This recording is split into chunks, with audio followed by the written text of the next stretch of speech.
Noli Nitangere, nila Andrea May S. Usug, Joyce Steve Salas at Leona Vera C. Villaruz.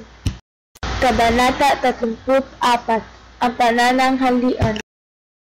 Mga tauhan, Crisostomo Ibarra ang pinaghandugan ng hapunan ni Kapitan Tiago. Kapitan Tiago ang nagsagawa ng handaan. Maria Clara, ang kasintahan ni Ibarra, nakasama rin sa pananghaliang inihanda ni Kapitan Tiago. Padre Damaso, ang kura paroko ng San Diego na nahuli sa pananghalian. Mga kapitan, praile, kawani ng pamahalaan at ang mga kaibigan ni Maria at Ibarra, mga iba pang dumalo sa handaan. Tagpuan, sa tahanan ni Kapitan Tiago. Salasalitaan, reverensya, paggalang, nangihimagas, nagmamatamis, gadaling noo, angking talino, mauklo, matumba, uldog, kaimbihan, lipos, batbat, perito, arkitekto, pasaring, parunggit, mapanlibak, mapanguyam. Mahalagang pangyayari.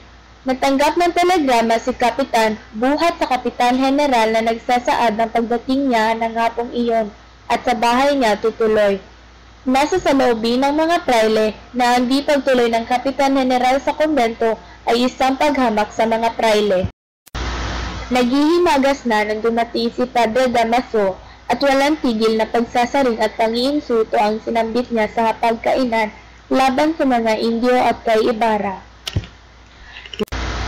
Nang umabot sa punto na hinamak ni Padre Damaso ang ama ni Ibarra, hindi ito nakapagpigil at dinaluhong ang praile sabay hawak ng kutsilyong balak niyang isaksak sa dibdib nito. Nakaambang na ang kamay ni Ibarra sa pagsaksak sa praile nang bigla siyang pinigilan ni Maria Clara. Nilubayan ni Ibarra ang praile at natuling lumayo sa mga taong naroroon. Gintong aral. Mahalagang papel ang ginagampanan ng isang ama sa paghubog ng ating katauhan, kaya nararapat lamang na atin silang pahalagahan. Hindi lahat ng tao sa simbahan ay mabuti.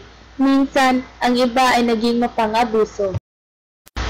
Maraming tao ang talagang susubok ng ating pasensya, pero dapat pa rin tayong magtimpi at hindi gumamit ng dahas para hindi na lumaki ang gulo. Maraming salamat at sa susunod muli. Created using Powtoon.